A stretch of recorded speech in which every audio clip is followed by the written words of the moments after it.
Baik, Assalamualaikum warahmatullahi wabarakatuh. Selamat siang, salam sejahtera untuk kita semua. Hari ini materi tentang produk kreatif kewirausahaan. Namun sebelum kita menginjak ke materi, sebelumnya perkenalkan, nama Ibu Fernanda Maharani. Jadi Ibu yang akan mengampu materi produk kreatif kewirausahaan di kelas 11 DPIB 2. Jadi, untuk mengawali materi hari ini, yang akan kita bahas adalah mengenai tentang sikap perilaku wirausaha.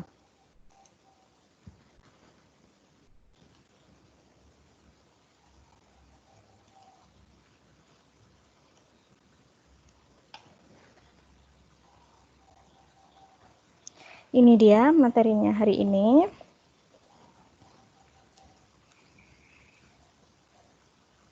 Nah, pada bab pertama, mapel produk kreatif kewirausahaan adalah sikap dan perilaku wirausahawan. Yang Ibu tanyakan pertama kali adalah apa bedanya kewirausahaan dengan wirausaha? Tentu kalian seringkali mendengar kata kewirausahaan dengan wirausaha.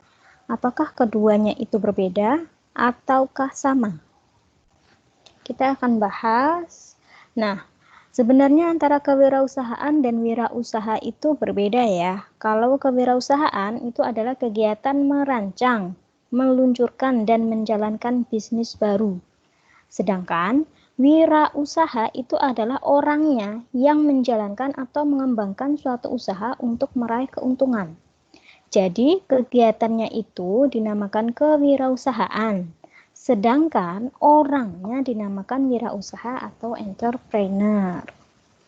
Nah, ruang lingkup kewirausahaan itu ada 3. Yang pertama, motivasi berwirausaha. Yang kedua adalah faktor-faktor penyebab keberhasilan dan kegagalan wirausaha. Yang ketiga adalah wawasan kewirausahaan.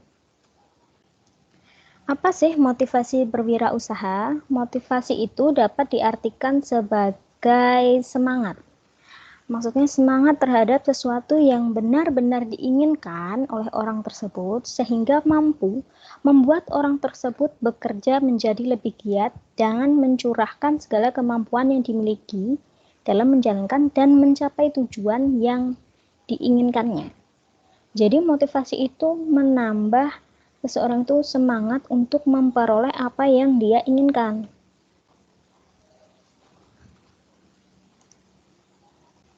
Selanjutnya adalah faktor-faktor yang mempengaruhi semangat kerja seorang wirausaha. Yang pertama tentunya minat. Minat itu ketertarikan. Jadi setiap orang itu pasti memiliki minat di bidang yang berbeda-beda.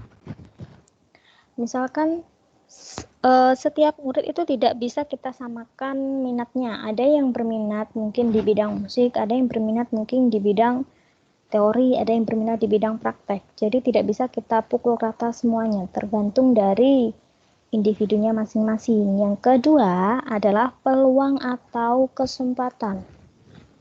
Jadi, selain adanya minat, juga harus memperhatikan peluang yang ada. Karena apa? Karena ini nanti akan mempengaruhi semangat kita. Jadi misalkan minat saya di bidang musik, tapi tidak ada peluang untuk mengembangkan minat saya, maka itu bisa mempengaruhi semangat seseorang dalam mengembangkan bakatnya atau minatnya. Dan yang ketiga adalah relasi. Relasi itu apa sih? Relasi itu hubungan atau link atau channel. Jadi maksud relasi di sini itu adalah memperbanyak teman, memperbanyak link, memperbanyak channel, memperbanyak hubungan antara konsumen dengan pemasok. Jadi semakin banyak relasi yang kita punya, semakin besar pula target market kita. Semakin besar, semakin banyak relasi kita, maka akan semakin luas pula daerah pemasaran produk kita. Yang keempat adalah modal.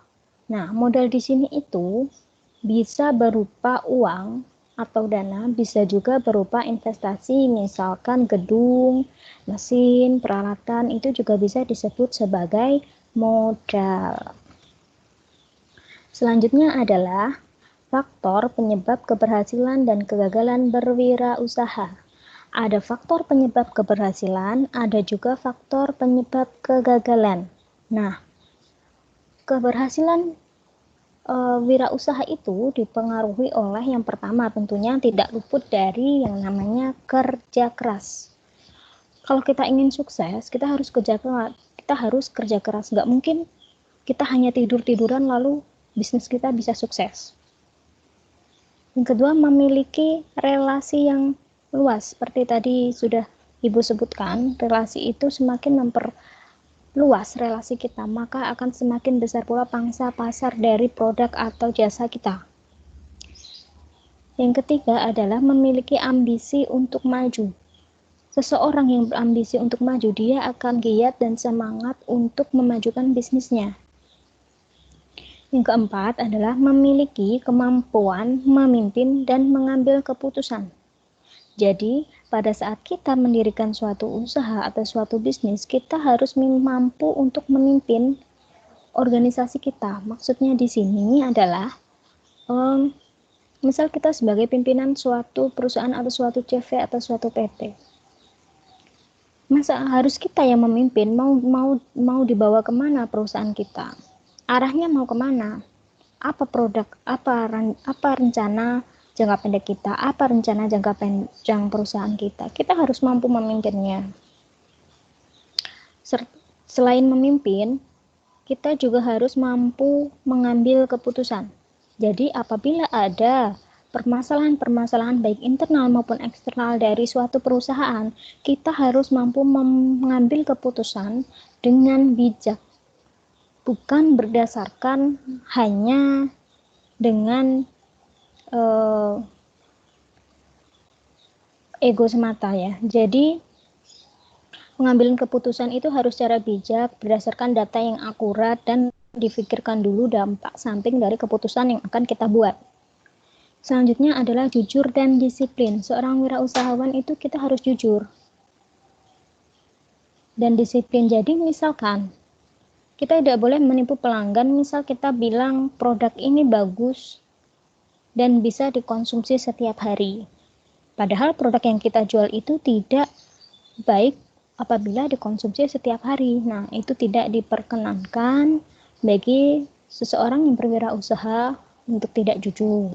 Selanjutnya adalah disiplin. Maksud di sini adalah disiplin waktu, disiplin segala hal ya. Jadi misalkan kita sudah membuat janji atau membuat rencana bahwa produk itu akan selesai dibuat pada tanggal sekian, jam sekian, dan siap dipasarkan atau memang sudah dipesan oleh konsumen. Maka tepat pada hari itu juga kita harus disiplin sudah menyelesaikan semua produknya yang siap untuk dikirim ke konsumen.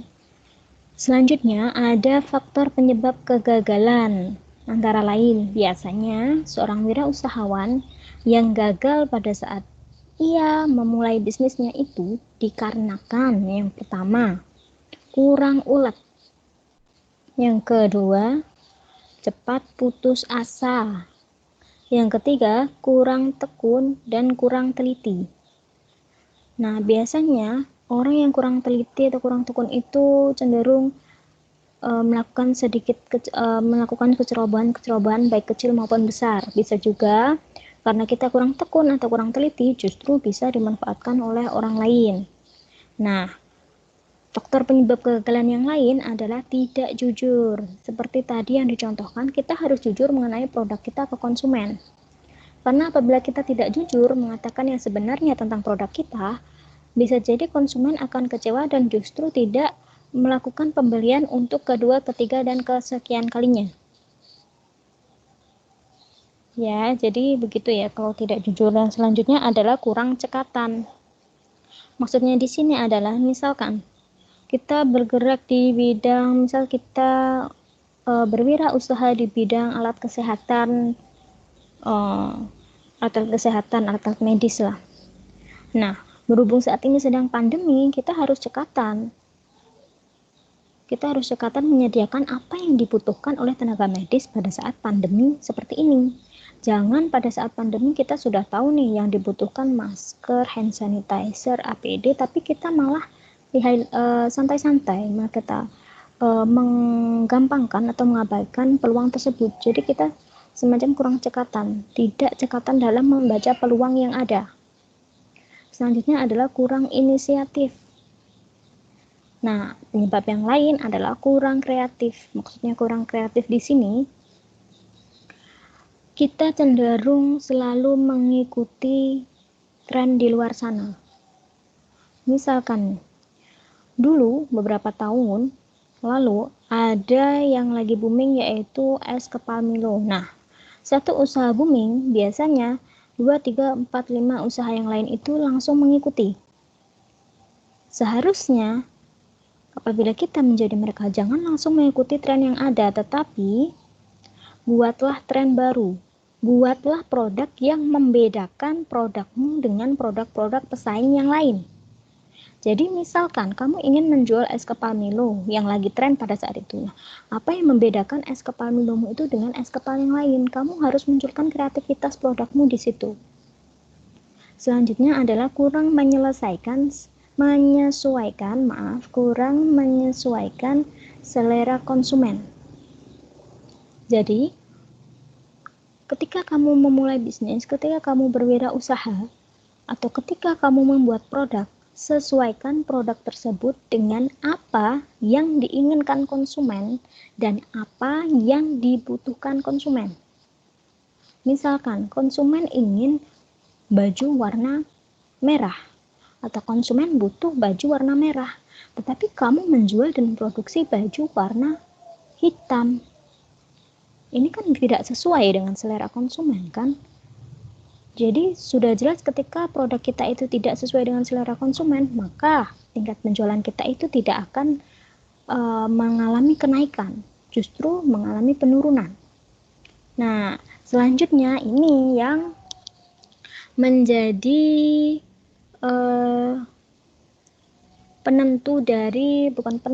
faktor penting dari segala bisnis atau kegiatan wirausaha adalah pelayanannya. Misalkan kita belum bisa memberikan pembeda antara produk kita dengan produk pesaing, maka kita bisa memberikan pelayanannya, kita bisa menonjolkan pelayanannya. Buat konsumen atau orang itu nyaman ketika mereka melakukan transaksi atau ketika mereka membeli produk di kita. Jadi misalkan saya menjual pulsa, sama penjual pulsa di seluruh Jawa Timur atau di seluruh Indonesia itu banyak sekali, tapi apa yang membedakan saya dengan penjual pulsa-pulsa yang lain? Nah, saya bisa membedakannya dengan pelayanannya. Misal, kita harus ramah kepada pembeli, tidak boleh cuek, tidak boleh arogan, harus sopan, harus santun. Nah, pelayanan seperti itu yang biasanya disukai oleh konsumen. Materi selanjutnya adalah sikap wirausahawan. Sikap wirausahawan itu ada berapa? Ada 5 diantaranya. Yang pertama, mampu berpikir dan bertindak kreatif dan inovatif. Seperti tadi yang disebutkan, kita harus mampu berpikir. Apa yang menjadi pembeda produk kita? Kita beri sentuhan kreativitas. Setelah itu, kembangkan produknya dengan inovasi-inovasi yang Anda miliki. Sikap yang kedua adalah mampu bekerja tekun, teliti, dan produktif. Kita harus tekun, kita harus teliti, dan produktif itu maksudnya jangan bermalas-malasan ya, karena kita tahu tidak ada orang yang sukses ketika ia bermalas-malasan. Yang ketiga adalah mampu berkarya berlandaskan etika bisnis yang sehat. Nah, ketika kita memulai atau menjalankan bisnis, jalankan itu dengan jalur yang benar. dengan bisnis yang sehat. Jangan karena kita menitik beratkan pada keuntungan atau kita ingin segera mengembangkan bisnis kita justru mencari jalan-jalan pintas. Misalkan saya menjual beras, tahu kan beras? Nah, ketika saya menjual beras, ada beras wangi, ada beras yang putih, ada beras yang kurang bersih itu. Sebenarnya ketika saya membeli bahan baku, beras saya itu jelek, hitam, kotor. Tapi karena saya memikirkan, menitik beratkan bagaimana caranya mendapatkan keuntungan yang besar dengan waktu yang cepat, maka saya beri beras-beras tersebut dengan bahan-bahan kimia supaya lebih bersih dan dijualnya bisa lebih mahal. Nah, itu tidak termasuk contoh etika bisnis yang sehat. Jadi persaingannya itu tidak sehat. Yang keempat adalah mampu berkarya dengan semangat kemandirian. Kita harus mampu berkarya, membuat karya, atau kalau misalkan membuat produk, buatlah produk-produk yang kalian buat sendiri tanpa memplagiat atau mengambil ide dari orang lain.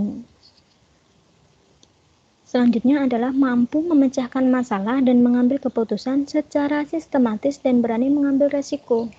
Sebagai seorang wirausahawan, sebesar apapun atau sekecil apapun usaha kita adalah bosnya. Jadi kita harus bisa mengambil keputusan sendiri dan berani mengambil resiko dari apa yang kita putuskan.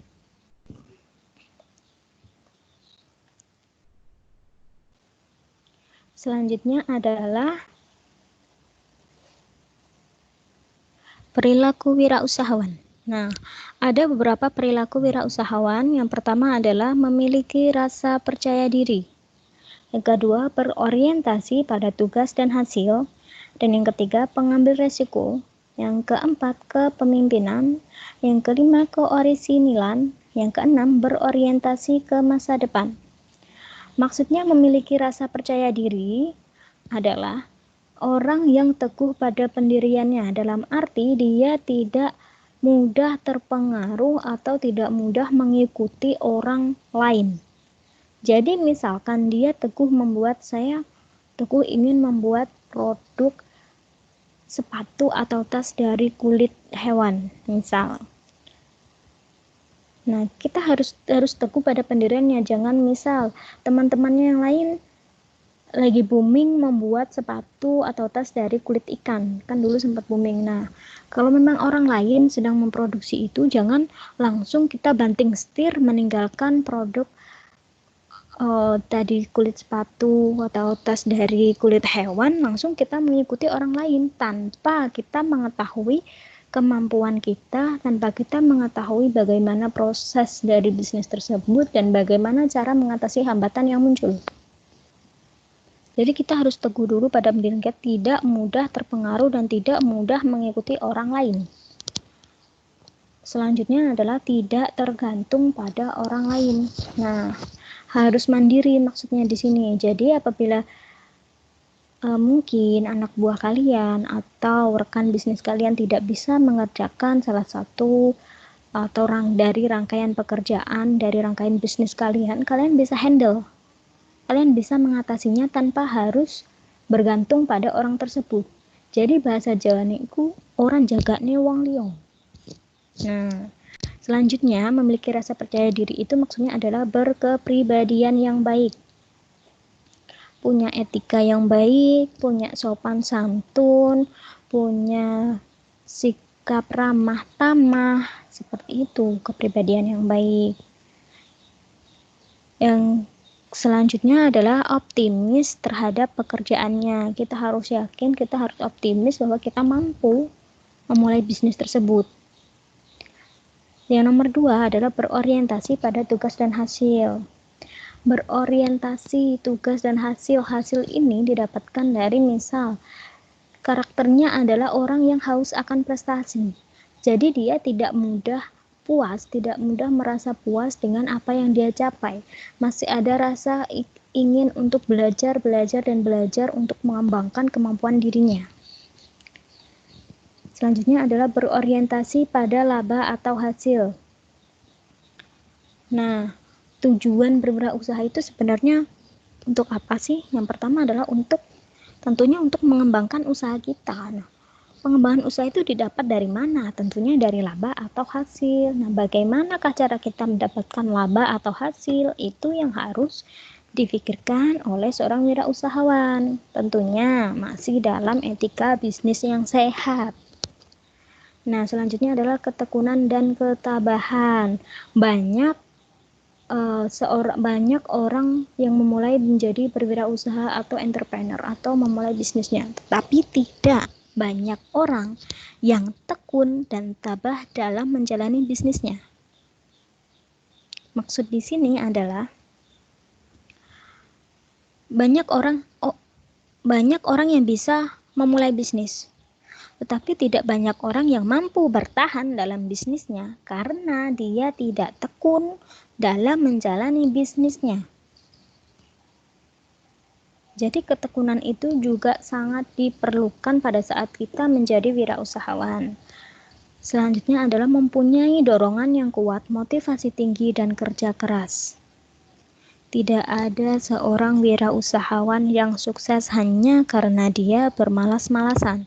Semuanya butuh kerja keras, semuanya butuh motivasi, semuanya butuh rasa percaya diri, semuanya butuh teguh pendiriannya. Nah, sikap perilaku yang ketiga adalah pengambil resiko. Jadi, kita sebagai perilaku wirausaha harus berani mengambil resiko yang disesuaikan dengan kemampuan kita. Kita harus suka pada tantangan, maksudnya begini, kita harus berani keluar dari zona nyaman. Jadi misalkan saya memproduksi kosmetik. Kosmetik saya pangsa pasarnya itu di daerah Jombang. Saya harus berani keluar dari zona nyaman, harus berani memulai tantangan bahwa saya ingin memproduksinya atau saya ingin memasarkan produk tersebut di kota-kota lain. Jangan takut untuk memulai langkah baru, jangan takut untuk mengembangkan bisnis kamu, bisnis Anda hanya karena baru memulai atau baru merintis. Jadi semuanya bisa diprediksi, semuanya itu bisa teratasi kalau kita tekun dan berinisiatif untuk mampu mengembangkan diri kita. Selanjutnya adalah kepemimpinan. Jadi seorang wirausaha itu harus mampu memimpin,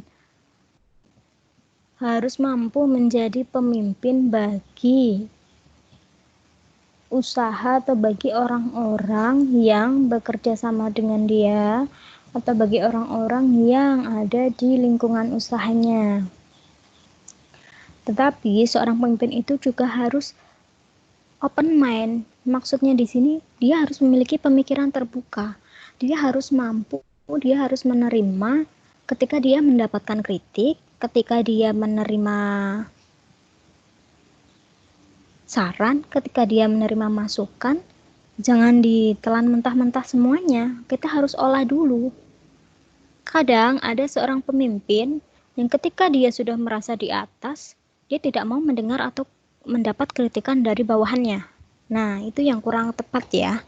Jadi, kita harus membuka telinga kita, mengolah informasi yang kita peroleh, lalu memikir atau berpikir dengan masa-masa apa yang menjadi langkah kita selanjutnya.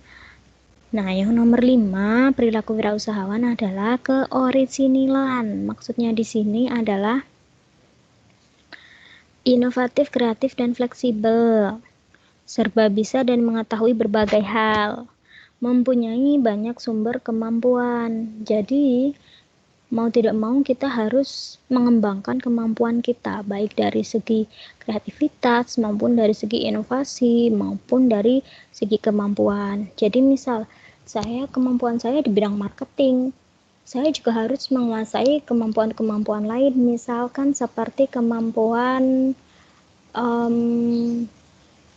personality. Saya harus memiliki personality yang bagus. Jadi tidak hanya marketing saja yang bagus, harus diiringi dengan personality atau kepribadian yang bagus, seperti itu.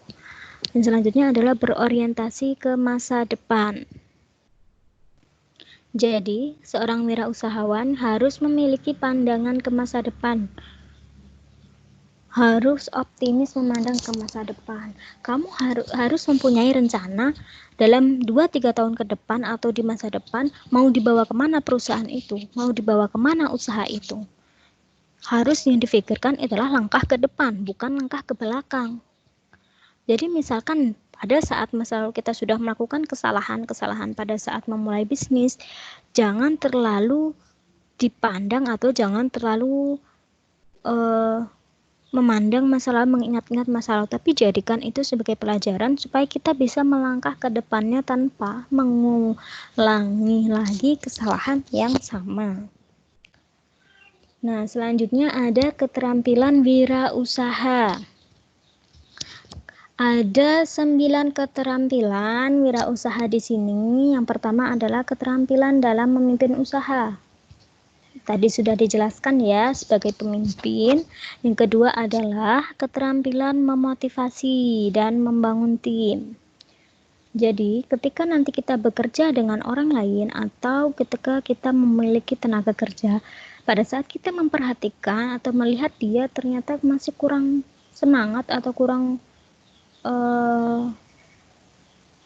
ada inisiatif, kurang ada semangat dalam bekerja, kita harus mampu memotivasi mereka supaya tujuan dari usaha atau tujuan yang sudah ditetapkan pada saat kita memulai suatu usaha atau pada saat proses melaksanakan usaha tersebut bisa berjalan sesuai dengan keinginan kita.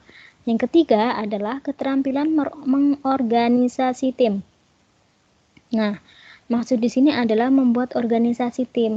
Misalkan kita mempunyai CV, kita harus mampu membagi atau menempatkan rekan-rekan kerja kita sesuai dengan kemampuan-kemampuan mereka.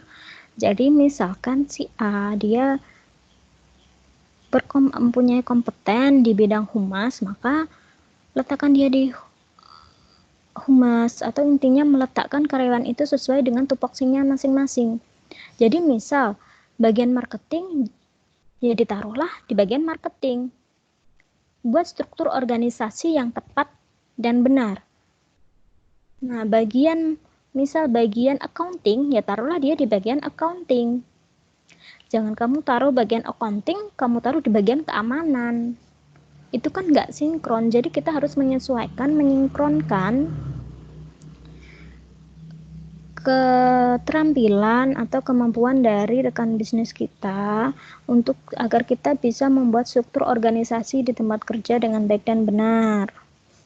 Misal dalam satu kelas, pasti kalian nanti akan menunjuk siapa yang menjadi ketua kelas, siapa yang bisa atau mampu menjadi bendahara kelas, dan siapa yang mampu menjadi sekretaris kelas. Nah, seperti itulah contoh kecilnya. Yang kelima adalah keterampilan komunikasi. Yang keempat adalah keterampilan memahami konflik. Jadi kita sebagai pemimpin, kita harus tahu hubungan antar pekerja kita itu berjalan dengan harmonis atau tidak. Jadi misalkan kita ambil contoh simpel saja, ketua kelas lah. Ketua kelas itu harus mampu mengetahui atau memahami konflik. Misalkan antara bendahara dan sekretarisnya ternyata terjadi konflik, maka ketua kelas tidak boleh acuh. Dia harus mampu menyelesaikan bagaimana organisasi saya, bagaimana tim saya ini bisa menyelesaikan masalah mereka, dan sehingga pada saat kita bekerja itu tidak timbul rasa canggung. Seperti itu. Selanjutnya adalah keterampilan komunikasi. Itu tadi mengkomunikasikan apa yang mengkomunikasikan dengan rekan kerja, dengan rekan kerja atau dengan mitra kerja atau dengan siapapun itu mengenai mungkin rencana atau rancangan perusahaan di jangka ke depan atau jangka menengah atau jangka pendek. Jadi kita harus mampu mengkomunikasikan, membicarakannya dengan baik-baik, atau ketika kita meminta saran, ya mintalah saran dengan tutur bahasa yang baik dan sopan. Tidak mungkin kan kita ketika kita mencari mitra usaha tapi menggunakan bahasa yang kurang sopan atau yang membentak. Itu pasti kan tidak ada yang respect untuk bekerja sama dengan usaha kita atau menjadi mitra usaha kita. Selanjutnya adalah keterampilan menjual. Jadi, menjual atau marketing itu ada keterampilannya. Apabila kita tidak mampu, saya hanya mampu membuatkan ide, tapi saya merasa tidak ada bakat atau tidak mampu dalam menjualkan barang atau dalam hal menjual atau marketing. Nah, kamu bisa rekrutlah orang-orang yang memang ahli atau yang memang punya kompeten atau kemampuan dalam bidang marketing. Selanjutnya adalah keterampilan teknis. Yang kedelapan adalah keterampilan informasi dan teknologi IT. Jadi, selaku wirausaha, kita tidak boleh gaptek. Maksudnya kita harus terus belajar dan belajar. Misalkan, kita contoh aja e-commerce. Jadi, semacam ada Shopee, ada Lazada, ada HJD.ID, ada Bukalapak. Nah, generasi milenial nih, biasanya mereka malas untuk keluar rumah dan cenderung suka melakukan transaksi by phone atau secara online. Nah, jadi kita tidak boleh menutup mata, menutup telinga. Kita harus buka mata, buka telinga, rajin praktek. Kita harus mengikuti perkembangan zaman. Kalau memang selera konsumen mereka sukanya online, ya kita harus belajar online untuk memenuhi kebutuhan mereka. Yang kedelapan adalah yang kesembilan adalah keterampilan menyusun konsep. Nah, maksudnya di sini konsep usaha yang Anda miliki itu seperti apa? Anda ingin membuat produk apa? Bagaimana cara mendapatkan bahannya, di mana mendapatkan bahannya, bagaimana cara memproduksinya, siapa saja tenaga kerjanya, apa saja peralatan yang dibutuhkan, kapan produksinya, di mana lokasi produksinya, dan bagaimana cara pemasarannya, itu harus sudah dikonsep terlebih dahulu. Nah, selanjutnya adalah perilaku kerja prestatif. Nah, seorang wirausahawan itu harus memiliki perilaku kerja prestatif. Perilaku kerja prestatif itu apa sih? Perilaku kerja prestatif itu adalah seorang wirausahawan yang berambisi ingin maju. Dia merasa tidak puas dengan apa yang dimilikinya, dia merasa masih ingin terus belajar untuk mengembangkan dirinya. Itu yang disebut dengan perilaku kerja prestatif. Jadi dia ingin mengembangkan dirinya itu dalam segala bidang. Tidak misalkan saya pintar di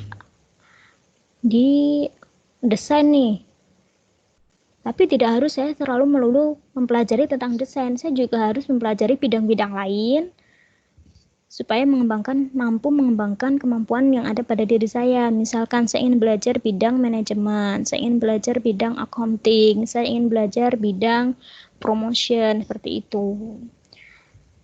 Nah, wirausaha yang kerjanya secara prestatif memiliki kegemaran dan kegilaan pada pekerjaan usahanya atau bisnisnya. Di sini, seorang wirausaha memiliki komitmen tinggi terhadap pekerjaannya atau tugasnya dan setiap saat pikirannya tidak lepas dari usaha atau bisnisnya. Jadi, seorang wirausahawan yang mempunyai perilaku kerja prestatif itu selalu memikirkan bagaimana cara mengembangkan usahanya, bagaimana cara mengembangkan kemampuan dirinya, bagaimana cara mengembangkan kemampuan karyawan-karyawannya untuk lebih maju ke depannya. Itu yang selalu dipikirkan oleh seorang wirausahawan yang memiliki perilaku kerja prestatif. Nah, tujuannya untuk apa? Kita harus memiliki perilaku kerja prestatif. Yang pertama, tujuannya adalah menunjukkan perhatian dan keharmonisan dalam organisasi perusahaan. Yang kedua adalah menunjukkan pengertian dan kebutuhan, tujuan, keinginan, dan ide-ide usaha. Yang ketiga, meningkatkan komunikasi timbal balik yang baik dengan staf dan karyawan. Jadi, ketika kita memiliki perilaku kerja prestatif, otomatis kita akan terpacu untuk mengembangkan diri kita. Jadi, bisa saja misal mengikuti workshop, mengikuti seminar, dan ketika itu terjadi di semua karyawan yang ada di suatu perusahaan, otomatis kan pasti ada persaingan kerja. Jadi, antara satu dan lain itu sama mendukung untuk menjadi lebih berkembang di segala bidang. Yang keempat adalah mendelegasikan kekuasaan dan tanggung jawab serta mendorong inisiatif dan inovatif. Lagi-lagi di sini disebutkan inisiatif dan inovatif. Sering kali dari depan sampai belakang ya. Jadi kita harus punya inisiatif, kita harus mampu berinovasi untuk dari produk kita. Selanjutnya adalah menciptakan suasana kerjasama dalam organisasi perusahaan. Jadi, seorang pemimpin atau karyawan yang memiliki perilaku kerja prestatif, biasanya dia mampu menciptakan suasana kerja yang nyaman dalam organisasi perusahaan tersebut. Manfaatnya apa kerja prestatif? Manfaatnya itu ada 5. Yang pertama, meningkatkan kelancaran proses produksi, distribusi, dan konsumsi. Jadi, apabila karyawan itu dia berperilaku kerja prestatif, dia sesama karyawan itu akan lancar dalam mengkomunikasikan dan lancar dalam bekerja sama, sehingga memperlancar pula proses produksi, dari produksi, distribusi, hingga konsumsi. Yang kedua adalah meningkatkan sikap tanggap terhadap perubahan usahanya. Jadi, misalkan saya atau kalian menjadi karyawan dari suatu PT atau suatu perusahaan. Nah, apabila ada suatu isu atau suatu hal yang berdampak negatif pada perusahaan kalian, maka kalian harus mempunyai sikap tanggap. Tidak boleh acuh terhadap perusahaan kalian. Karena bagaimanapun perusahaan itulah yang nantinya perusahaan itulah yang diibaratkan sebagai rumah kedua bagi kalian. Yang ketiga adalah meningkatkan prestasi kerja lebih efektif dan efisien di dalam mengelola usahanya. Karena perilaku kerja prestatif tadi, berarti dia mampu mengembangkan dirinya. Dia bisa berpikir bagaimana cara yang lebih efisien untuk memproduksi A, B, C, D, bagaimana cara atau mesin yang lebih efektif untuk memproduksi A, B, C, D. Biasanya kan seperti itu. Dan yang keempat adalah meningkatkan prestasi kerja lebih kreatif, inovatif, dan fleksibel. Jadi memacu seseorang untuk, maksudnya memacu dirinya sendiri untuk lebih kreatif, lebih inovatif, dan fleksibel. Yang kelima adalah meningkatkan prestasi kerja secara maksimal di dalam usahanya. Jadi, manfaat dari kerja prestatif ini adalah mampu meningkatkan prestasi kerjanya, mampu mengembangkan kemampuan dirinya secara maksimal di dalam usahanya. Nah, apa yang menjadi prinsip kerja prestatif? Yang pertama adalah diligence, kerajinan, kerja keras. Yang kedua, dedication, pengabdian. Yang ketiga, integrity atau keutuhan, mata, seperti tadi, teguh pada pendiriannya. Yang keempat, responsibility, rasa tanggung jawab. Yang kelima, careful, kehati-hatian, tidak boleh ceroboh atau asal ngikut. Selanjutnya adalah keserbabisaan. Semua harus bisa, segala kemampuan harus dikembangkan. Harus open mind juga untuk mau mengembangkan dirinya dalam berbagai bidang. Selanjutnya adalah daya pembaharuan. Yang selanjutnya semangat kerjasama. Yang terakhir adalah hasrat untuk belajar dan kemahiran. Jadi ada hasrat dalam dirinya untuk ingin terus belajar, dan belajar. Nah, selanjutnya ada kepemimpinan dan komitmen tinggi. Ada 4 faktor utama dalam kepemimpinan. Yang pertama adalah kemampuan memotivasi dan menjadi contoh bagi orang lain. Yang kedua adalah kemampuan memimpin. Memimpin dalam arti di sini adalah mempengaruhi, memanajemen, wewenang, dan pemberdayaan. Yang ketiga adalah kemampuan membangun tim dan mampu bekerja sama. Yang keempat adalah kemampuan komunikasi, negosiasi, dan mengatasi konflik. Selanjutnya ada seorang wirausaha yang mempunyai komitmen tinggi adalah orang yang mentaati atau memenuhi janjinya. Untuk memajukan usaha bisnisnya, setiap saat pikirannya tidak lepas dari perusahaannya. Mereka selalu menggunakan sumber daya secara efisien dan selalu berusaha untuk mendapatkan hasil semaksimal mungkin dengan sumber daya yang minimal.